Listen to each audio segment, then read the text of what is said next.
Fala, minha gente, tudo bem? Não tá nada bem. Para demonstrar seu apoio religioso com a agenda conservadora animada com a eleição de Donald Trump e companhia nos Estados Unidos, o clérigo Calvin Robinson resolveu, por sua livre e espontânea vontade, fazer isso daqui, ó. I hope that I can encourage you, and my heart goes out to you. God bless. Não vou nem mais chamar isso de apito de cachorro, isso é uma explicitação, uma apresentação clara de com quem esses caras estão alinhados. O tal do clérigo Calvin Robinson resolveu imitar o Elon Musk fazendo o sinal neonazista. Se prepara, vem aí, imagens fortes. Group of neo-Nazis gather. Group of neo-Nazis gather.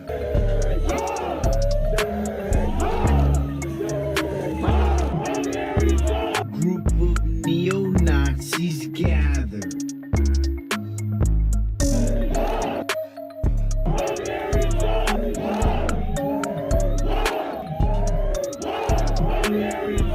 Mas você que é religioso, religiosa assim como eu, talvez nesse exato momento esteja pensando, não, Bruno, pera. Mas veja bem, esse cara aí não é crente de verdade, o cristianismo jamais faria isso, Jesus não estaria de acordo com isso. Calma lá. Nós precisamos sim criticar, mas criticar de maneira racional e inteligente que nos permita ter recursos para intervir na história. Se a gente não fizer isso, é apenas uma posição doutrinária, apologética e dogmática que interrompe o pensamento e interrompe a nossa responsabilidade de atuar no mundo, inclusive enquanto pessoa religiosa. Eu quero explicar isso com calma, eu quero que você perceba a necessidade de uma crítica que não venha numa defesa de uma essência do que seria o cristianismo e a gente tem que construir essa essência para defender a fé cristã. Eu quero que a gente faça o contrário, que a gente perceba critérios que nos auxiliem a poder fazer uma análise do que está acontecendo e intervir na realidade. Intervir no mundo religioso, intervir no mundo que torna possível o próprio mundo religioso. Para isso eu quero que você guarde essa afirmação: aos domingos o fascista também vai à igreja, caso você seja adventista, aos sábados. Ou seja, não é uma questão de impossibilidade de uma pessoa ir à igreja, exercer sua fé, sua postura, suas crenças cristãs e ser fascista, ser neonazi, como fez o tal do Calvin Robinson e como fazem um monte de outras pessoas. Por exemplo, um tal de Roberto Alvim, ex-secretário de Cultura do governo de Jair Messias Bolsonaro. E antes de assumir o seu cargo, Roberto Alvim foi abençoado pelo pastor Kevin Leal na igreja Bola de Neve Church. You work with the president. Você trabalha com o presidente, but you serve the king. mas vocês servem um rei. Este ser humano consagrado no altar para servir ao rei enquanto trabalhava para o presidente, ao assumir a sua posição de secretário de cultura do governo de Jair Messias Bolsonaro, resolveu fazer uma grande peça publicitária em que apresentava para a sociedade brasileira o seu projeto para os jovens de uma cultura, uma alta cultura necessária ao som de Wagner e emulando uma propaganda nazista de Goebbels. Olá, meus amigos. Eu sou Roberto Alvim, secretário especial da Cultura do governo do presidente Jair Bolsonaro. E eu venho falar a vocês sobre um assunto muito importante. Quando eu assumi esse cargo em novembro de 2019, o presidente me fez um pedido. Ele pediu que eu faça uma cultura que não destrua, mas que salve a nossa juventude. Parece que efetivamente o fascista foi e vai à igreja aos domingos e ainda é abençoado por pastor gringo Kevin Leal, que foi responsável por fazer para o mundo inteiro ouvir uma igreja inteira gritar: "Eu sou um cristão capitalista", em sua luta ferrenha contra o socialismo e confundindo o reino de Deus com o próprio reino do capital. And you mark my words. E marque as minhas palavras. Socialism always wants to destroy the church. O socialismo sempre quer destruir a igreja. Because the only thing in Brazil that's competition for the socialist spirit is the church. Porque a única coisa que pode competir com o espírito socialismo é a igreja. You cannot serve two masters. Você não pode servir a dois senhores. You cannot serve the kingdom and socialism at the same time. Você não pode servir ao reino e ao socialismo no mesmo tempo. Somebody scream, I am a Christian capitalist. Alguém grite comigo: eu sou um cristão capitalista. Genova. Mais alto. Mais forte. Mas pra quem tá escandalizado, tá pensando jamais, nem esquerda, nem direita, nem capitalismo, nem socialismo, nós somos de Jesus, saiba que pelo menos o Kevin Leal é honesto, porque o que ele tá fazendo é explicitar aquilo que subjaz e está presente em 95% do conteúdo dito ou reproduzido por pastores e pastoras desse país. Seja consciente do que estão fazendo ou não consciente. Eu imagino que a maioria nem sabe que está reproduzindo ideologia em forma de Bíblia, mas boa parte deles sabem o que estão fazendo. É contra eles especificamente que eu me coloco e que eu critico. Contra esses que têm posição privilegiada de produzir conteúdo, de espalhar por aí uma palavra que tem cara de doutrina, tem cara de dogma, tem cara de tradição, mas é só passada de pano para sistema capitalista e, se necessário, apoio a fascista contra marxista, contra revolucionário, contra qualquer um que contestar uma ordem que se baseia na superexploração do trabalho dos seres humanos e é completamente irracional, destruindo as condições de produção e reprodução da nossa vida, mas que privilegiam esses bacana, que dentro das igrejas tem uma posição de classe média muito bacana, muito interessante, com bastante luxo, bastante cuidado, que podem ter acesso a bens e recursos sociais escassos, como universidade, estudos, escrever livro, ter tempo para pensar, enquanto joga esse bando de lixo na cabeça das pessoas como se fosse a palavra de Deus. Tô falando aqui de caras como Franklin Ferreira, Guilherme de Carvalho, Iago Martins, o próprio Hernandes Dias Lopes. A gente inclusive tem o Observatório Hernandes Dias Lopes que eu vou deixar na descrição desse vídeo só pra você dar uma conferida. O próprio Nicodemos ou mesmo Arival Dias do Nascimento, que esses dias recebeu no seu podcast aquele vereador Lucas Pavanato, molequinho lá, que resolveu dizer que a ditadura não fez o trabalho bem feito, porque foi lá torturar e perseguir gente no campo e esqueceu de fazer isso nas universidades, atrás dos marxistas, que seria o grande problema do país. Se colocou ao lado de ditadura, passou pano pra ditadura, facho, né? E não foi contestado pelos dois pastores presentes na mesma mesa do podcast. Mas a gente poderia puxar uma lista infinitamente maior. De todo modo, o que eu gostaria de chamar a atenção pra vocês é que sim, fascista vai na igreja, numa boa. Para isso eu gostaria de fazer uma reflexão crítica junto com vocês desse fato de que sim, fascista participa do culto. E o que isso implica? O que isso traz para nós enquanto reflexão, enquanto compreensão de mundo? Mas antes de fazer isso, eu gostaria que você apoiasse meu trabalho, seja curtindo esse vídeo, comentando para engajar, espalhando a palavra por aí, ou dando uma olhadinha na descrição, podendo fazer os cursos que a gente oferta lá na Hotmart, a campanha do Apoia-se, ou mandando um pix, porque vai que tá sobrando uma merreca aí. Considere também ser membro aqui do canalzinho, porque semanalmente eu produzo conteúdo exclusivo para o nosso grupo, que é pequeno, mas fiel e resistente. Tudo bem? De todo modo, vamos seguir aqui para a leitura de um artigo que eu pude publicar originalmente pelo GGN em 2019, logo depois do Roberto Alvim ter sido colocado como secretário da Cultura pelo governo Bolsonaro, e o que isso implicava, e que eu acho que é muito útil para hoje nós pensarmos o tal do Calvin Robinson, que resolveu fazer uma saudação neonazi. Esse artigo foi publicado, ou republicado, reeditado, inclusive, no livro Fascismo como Religião, que você pode abaixar gratuitamente na descrição desse vídeo também. E esse livro gratuito, Fascismo como Religião, foi uma das recompensas do financiamento coletivo para a publicação desse livrinho aqui, ó, Antologia Anti-Idolatria, publicado pela revista Pajeú, num esforço coletivo, voluntário e na raça para a gente poder trazer inéditos do conteúdo crítico que une marxismo e religião aqui na América Latina, para que você possa conhecer um pouquinho de como essas coisas se combinaram dentro do âmbito teórico, tudo bem? São artigos originais traduzidos por nós, na raça e na loucura. E você pode adquirir, olhando também na descrição desse vídeo, o link para ir no site da Revista Zelota e comprar o seu Antologia Anti-Idolatria. De todo modo, bora pro nosso texto! Bora lá então, minha gente, para o nosso livrinho Fascismo como Religião, cujo PDF está gratuito no link aqui na descrição deste vídeo que você está assistindo nesse exato momento. Esta belíssima capa, tirando ou excetuando o fato de que o ex-ocupante da cadeira presidencial aparece nela. Mas dito isso e passando por esse fato, vamos para o capítulo aqui, Aos Domingos o Fascista Também Vai à Igreja. Bora clicar, abrir e começar o nosso papo. Bom, como na introdução desse vídeo aqui indicado, vamos pensar de maneira crítica como entender esse fenômeno de que sim, tem gente desse tipo de espectro e posição, que não dá nem para chamar de política, né? Porque na verdade que é o fim da política, eliminar a relação entre os seres humanos e as mediações que a gente pode ter entre elas. Então, facho vai na igreja? Vai. Como que a gente lida com esse fato? Como a gente defende a nossa fé ao mesmo tempo de que não cai nas ingenuidades de um tipo de essencialismo?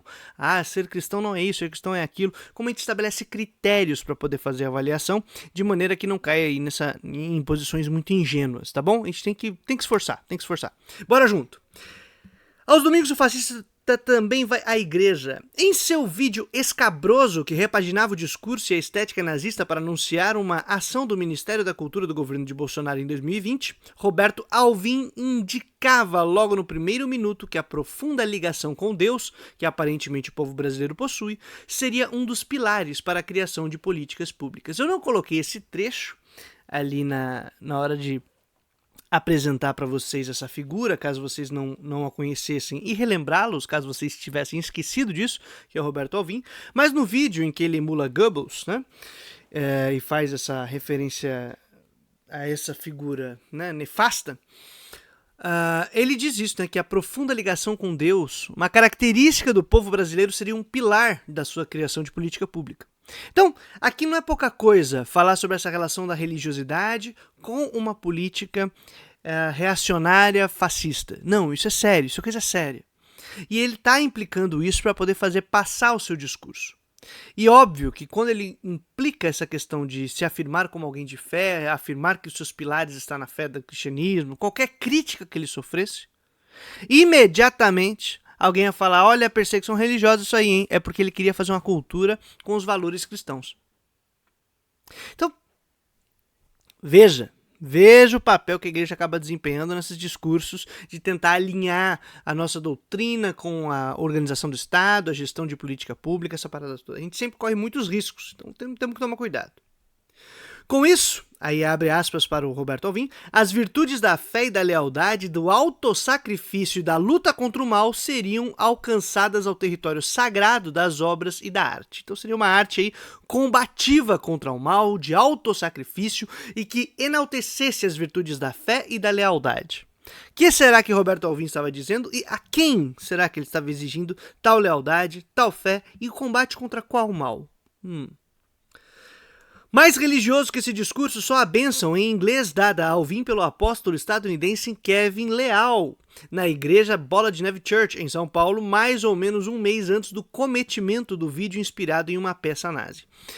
Que esse vídeo foi cometido, né, um mês depois daquela bênção que vocês acabaram de ver na intro desse vídeo. Na ocasião, o pastor estrangeiro convidado declarava ao ex-secretário da Cultura que, abre aspas, como nós vimos, você trabalha para um presidente, mas serve a um rei. E agora vem a grande pergunta, quando você ouve o pastor dizendo isso para o Roberto Alvim, depois de termos visto o vídeo que foi cometido. Resta a dúvida, a serviço de qual dos dois o vídeo foi produzido e publicado? Será que foi a serviço do rei? Ou será que foi a serviço do presidente? Roberto Alvim reproduziu aquele vídeo com aquelas referências a serviço de qual dos dois personagens ao qual aparentemente ele estaria sendo consagrado? Para o presidente que ele trabalhava ou para o rei que ele servia? Essa é mais uma manifestação pública da relação medonha, mas tradicional, entre fascismo e cristianismo. Recentemente, em especial, frente aos movimentos das eleições brasileiras em 2018 e apoio de lideranças religiosas ao golpe de Estado boliviano, porque tinha acabado de acontecer quando eu estava escrevendo isso, tinha rolado o golpe lá na Bolívia, com o Camacho liderando, que era um cristão conservador reacionário maluco, depois com a Inês, né, Janine Inês, que depois foi presa, aquela coisa toda, golpista, entrando no Congresso boliviano com uma bíblia desse tamanho na mão e falando que agora esse aqui será o livro que vai reger as nossas leis, e essa porcaria toda, né, então... Gente, a gente não pode deixar o excesso de informações e a história ir passando como se não fosse nada. Essas coisas não estão perdidas no tempo, não são fatos, eventos isolados. Isso tem uma construção histórica que está sendo desenvolvida, está em curso. Foi resgatado, né, depois das eleições de 2018, também desse fato que aconteceu na Bolívia, o termo cristofascismo, que talvez você tenha ouvido, né, caso você esteja acompanhando esse vídeo aqui, talvez você conheça esse termo aí. Cunhado em 1970 pela teóloga alemã Dorothee Soll, pensando a realidade centro-europeia e muito influenciada pelo pensamento de libertação que se desenvolvia na América Latina. Você já deve ter ouvido esse termo, se você nunca se aprofundou, foi essa teóloga alemã, Dorothee Soll, que foi muito influenciada pela teologia da libertação e que estava pensando ali na Alemanha, na realidade da Europa nos anos 70 e todo o processo que começava a acontecer ali de um movimento ainda mais reacionário, que depois ia desembocar no neoliberalismo propriamente dito nos anos 80. Ela começa a rever a história recente, né, 30 e poucos anos antes, do que havia acontecido na Alemanha e com todo o processo de apoio das lideranças religiosas ao movimento nazi, ela sendo alemã, rever todo esse negócio, olha o que está acontecendo na Europa, e os movimentos cada vez mais reacionários em certo sentido, anticomunistas, antissocialistas, antilutas populares, às vezes contra direitos humanos, sempre esse tipo de loucura que estava rolando, e cunha o termo cristofascismo para tentar articular a religião cristã com o tal do fascismo. E teve e tem sua função, mas a gente tem que tomar cuidado, porque ao cunhar o termo cristofascismo, ela acaba, sem querer, separando a possibilidade de você ser cristão e fascista ao mesmo tempo. E isso não só acontece, como aconteceu. Contudo, apesar de permitir a denúncia contra a relação entre a igreja cristã e os partidos, governos, movimentos fascistas, o conceito pode deixar passar algo bastante óbvio, mas fundamental de se destacar. Preste atenção, o que é fundamental de perceber. Historicamente, não houve fascismo nesse ocidente de meu Deus que não fosse cristão.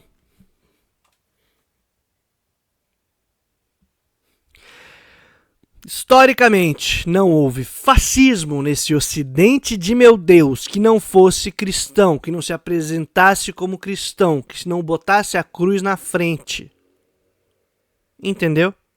Se teve fascismo nessa tal sociedade ou cultura ocidental que o pessoal tá morrendo de medo que acabe, se arvorava, se apresentava e defendia aparentemente valores cristãos.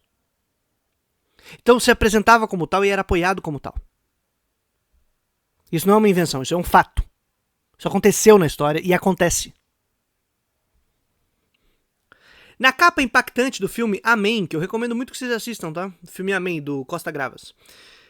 Baseado em uma peça de 1963 de Rolf... esse sobrenome é embaçado de falar. Rolf Hochhuth. Eu não sei falar essa porcaria.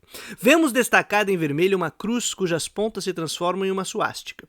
Se vocês pegarem e derem um Google, depois desse vídeo, não precisa fazer isso agora, você precisa curtir esse vídeo, comentar, pegar já essa coisa toda. Mas você dá uma olhadinha lá e procura Amém, Costa Gravas, ou filme Amém, 2002. E você vai ver uma capa muito provocativa, em que tem uma cruz vermelha e na ponta dessa cruz apresentam uma... Nos lembra da suástica, ela não fecha a suástica, porque ela fica a cruz, mas você consegue ver e falar, opa, é uma imagem muito forte, que nos leva a imaginar um enredo ofensivo ou mesmo violento. Se você só vê a capa e não assiste o filme, você fala, esse aí é um filme anticristão, ele tá querendo acabar com a igreja. Ou é um filme muito, muito pesado. Ele é pesado, mas não no sentido de violência, em outros sentidos. Na verdade, abre as portas para uma narrativa de suspense cujo final está historicamente dado, mas sem cenas violentas ou mesmo alguma situação drástica de ataque ao cristianismo. De maneira nenhuma. O filme é muito, muito, muito sutil. Ele, na verdade, te deixa impactado porque ele pressupõe que quem está assistindo o filme, nós, espectadores, conhecemos a história. Então ele não precisa apresentar violência explícita. A gente já conhece, então ele vai deixar que o nosso imaginário construa e os elementos que nós temos já constituam as bases para o que nós vamos ver no filme. Então o filme trata da relação entre fiéis e lideranças religiosas com o movimento nazi na Alemanha. E como essa informação vai correndo. E ao chegar a tal da denúncia contra o que estava acontecendo na Alemanha em determinadas estruturas de poder da igreja, especialmente católica, qual é a reação da igreja? Então, o forte do filme está nisso. Está em saber que o espectador pressupõe que a igreja seja defensora do amor ao próximo, dos direitos humanos, e saber que na história foi realizado um movimento extremamente violento, genocida, canalha por reacionários fascistas. Então quando você vê essas duas coisas, você já pressupõe, o filme deixa que você já saiba desses dois elementos, que você tem como pressuposto. Então quando você assiste, a tua atenção é como é que vai combinar isso. Você já sabe o resultado final. A gente já sabe o que aconteceu. A gente já sabe o que vai... Mas você fala, cara, não é possível. Não é possível. Não é possível que realmente... E acontece. Ou seja, que a fé cristã passa pano ou mesmo se alia ao fascismo. É isso. O ponto central desse enredo é o grave silêncio e a conivência da Igreja Católica frente às denúncias dos campos de concentração nazistas, assim como o sumiço de vozes luteranas dentro da Alemanha contra o regime. Se podemos falar de alguém como Dietrich Bonhoeffer ou Karl Barth, né, como figuras que se opuseram ao partido nazi, os contamos nos dedos com outros pequenos grupos, que é esse o ponto, gente. Não era que a maioria, a massa estava ali de cristãos e fiéis, de crentes no Senhor Jesus Cristo, se levantando contra o fascismo, contra o nazismo, contra o movimento. Não.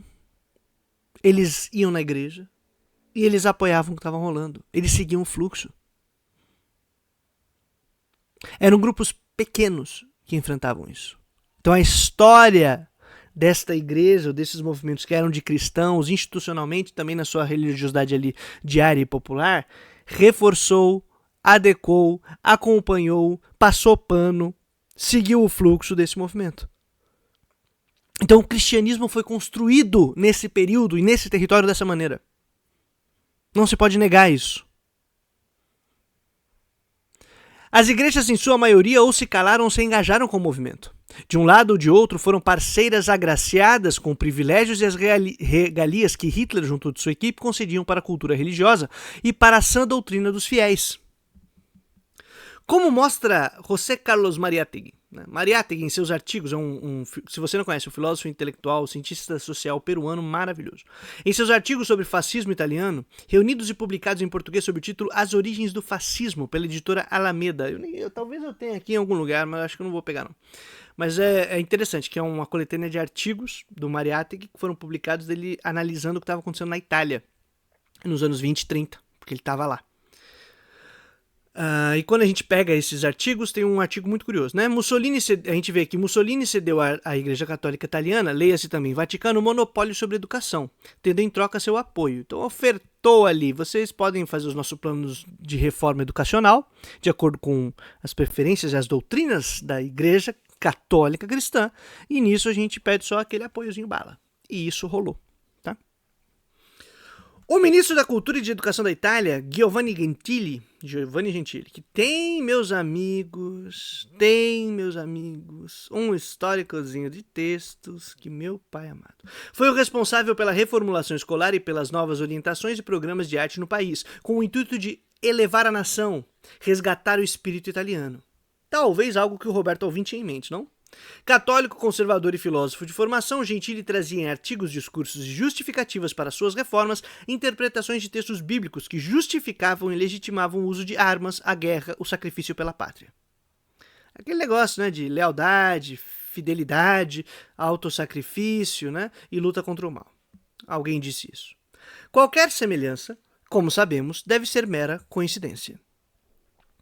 As celebrações religiosas na Itália e das datas comemorativas luteranas alemãs durante a década de 1930 tinham uma presença garantida de fascistas e nazistas em palanques e mais palanques, com propaganda massiva e exaltação nacionalista da religião popular verdadeira. Inclusive, é nesse período que as festas da reforma no território alemão ganham um negócio assim escabroso. A figura de Lutero cresce muito, o uso da figura de Lutero para falar sobre a formação do Estado alemão, o Estado moderno alemão e recuperar a sua germanidade, tudo isso se conecta. Então a gente não pode ser ingênuo e não pode negar a história. A gente tem que acompanhar o que está acontecendo. Aos domingos, as missas e os cultos estariam cheios, a homilia e os hinos triunfantes seriam executados, os camisas pretas e as suásticas empunhariam a cruz ao lado da espada. O regime seria defendido. Quando não, a respeito de seus crimes, e o silêncio era a orientação para o clero. Não fale sobre isso. De política a gente não discute, não é? Fica quietinho. Não vamos aí, gente, direita nem esquerda, tá todo mundo errado, vamos olhar para cima e pro reino dos céus. Enquanto isso, os nossos irmãozinhos estão sendo perseguidos, torturados e genocidados. Mas ó, né? Mal tá nesse mundo, né?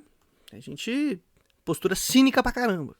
Seja condescendente ou então será um traidor, não apenas do regime da pátria ou do partido, mas também da fé, que aparentemente era um dos pilares que orientavam as lideranças falhas, mas pressupostamente utilizadas de alguma maneira para a purificação da nação. Em algum projeto ou desígnio de Deus, afinal as pessoas trabalhavam para um presidente, mas serviam ao rei, né? Então você fala, gente, o mundo aí jaz no maligno, né? No mundo tereis aflições, a gente vai seguir na vida, pô. Vamos me preocupar com o quê? Estamos servindo, a gente está trabalhando para esse cara, mas o nosso processo é estar com Deus. E aí o reino do céu se separa da terra. E a gente espera aí o quê? Que nesse aí é problema do mundo. É um jeito legal da gente se conformar com a desgraça, né? Qualquer semelhança é mera coincidência, novamente. Nem precisamos falar sobre a relação entre conservadores católicos e os regimes ditatoriais na América Latina, entre os anos 60 e 80. Abre aspas para esse movimento cristão e fascista, tradição, família e propriedade aos bispos de Pinochet, que Pinochet montou sua equipezinha de bispo que ia entregando os padres, fiéis, professores das universidades e escolas chilenas, tudo para a ditadura militar chilena, tudo para esse laboratório de neoliberalismo que foi constituído depois do golpe do Pinochet. Tá? Tinha um tal de reverendo Hasbro, por exemplo, que, meu amigo, o bicho era fascista até a micropartícula que tiver num átomo em alguma célula dele. Era até o osso. E quando teve o golpe, ele ficava falando nas rádios lá da Universidade Católica e nas TVs e tal. Era a voz dele toda hora legitimando o que estava acontecendo com um texto bíblico, com fé e com não sei o que lá. A gente não pode reproduzir o mesmo. O fascismo era legitimado pela religião cristã. É curioso como o primeiro pogrom, em 1938, a chamada Noite dos Cristais, em que foram assassinados milhares de judeus na Alemanha, foi justificado como ato piedoso em memória de Lutero. E isso não é uma invenção, tudo bem? Isto posto, mesmo sendo cristão evangélico pentecostal como sou, não posso dar de ombros para o fato de que não há fascismo por essas terras que não tenham nas instituições religiosas e em seu conservadorismo o atalho para se disseminar no tecido social. Hitler, sendo católico, em 1933, tinha como um de seus cartazes de campanha eleitoral uma foto de Lutero ao lado de uma suástica com o slogan "A luta de Hitler e o ensinamento de Lutero são a melhor defesa para o povo alemão". Poderia ser também a verdade, que conhecereis a verdade vos libertará. Tranquilamente, é você botar a cara de um maluco com o versículo de alguém, com a bandeira do Brasil atrás, com algum símbolo aparentemente patriótico, e aí você mistura fé, religião e tudo certo. Né? Mistura ali a cara de um fascista com um versículo, uma imagem da cruz do lado. Pronto, resolvido o problema. Aí a gente trouxa, porque a gente acha que isso tem a ver com a autoridade da Bíblia, porque tem um monte de pastor que a gente confia que reproduz as groselhas como se fosse doutrina, né? Reproduz suas ideologias como se fosse dogma, como se fosse algo da voz de Deus, faz isso tranquilamente, mente sobre marxismo cultural, perseguição a cristãos, o risco do Brasil virar não sei o que lá. Ai, que ódio. E aí faz tudo isso, e aí pronto, tá fácil. A gente pode aceitar e ficar em paz. A gente pode ir correndo pros braços do fascismo. E se der algum problema, o reino de Deus não é desse mundo. Os homens são falhos, né? Essas coisas todas. Mussolini não tinha religião, colocando-se primeiramente como agnóstico, mas assumiu a religiosidade católica como oficial do Fascio, com suas brigadas, buscando na tradição romana seus símbolos nacionais. Bem, temos atualmente um presidente, à época, porque esse texto é publicado quando o ex-ocupante da cadeira presidencial, hoje impossibilitado de viajar para fora do país dado o processo que está correndo atrás dele por golpismo, temos um presidente que se diz católico, batizou-se no Rio Jordão pelas mãos do pastor Everaldo e ainda busca apoio da comunidade judaica em suas convenções. Se vocês não se lembram, tem aquela famosa participação do Bolsonaro em uma convenção de uma associação judaica em que ele fala que ele foi num quilombo e trata pessoas quilombolas, de comunidade quilombola, como se fossem animais. Ele é um canalha, esse Bolsonaro. Canalha. Canalha, canalha, canalha. Fascista. Faz isso, e pior, e aí canalhas quem estava participando desse negócio, porque riram do que ele estava falando, fizeram troça e apoiaram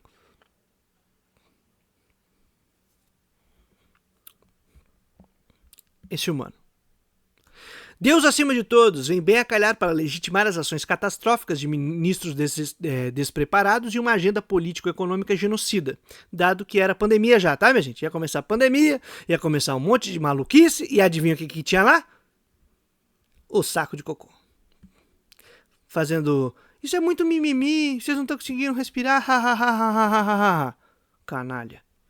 Nesse íntere, assim como Alvin havia recebido a graça da Bola de Neve Church, no domingo seguinte ao lançamento do fatídico vídeo do Ministério da Cultura, Bolsonaro foi à Igreja Memorial Batista, em Brasília, para cultuar e ser abençoado. E isso foi uma coincidência da história que, olha, que mágico. As mãos de Deus realmente parecem que estão no controle de tudo. O Alvin comete antes de cometer o vídeo, né? Não, peraí. Isso. O Alvin comete o vídeo, né? Ele comete aquele vídeo. Aí, passa uma semana, o Bolsonaro vai na igreja. No domingo. na Igreja Batista. Igreja Memorial Batista, em Brasília. Que é a igreja que a mulher dele ia, ou vai, ou já não sei mais. Que é daquele outro pastor que estava envolvido nos esquemas aí, aparentemente complicados. E aí, ele vai na igreja da mulher dele, para ser abençoado, para cultuar. E o que acontece nesse dia? O que acontece no dia que ele foi ser abençoado na igreja evangélica? Uma semana depois do cometimento do vídeo do Alvin.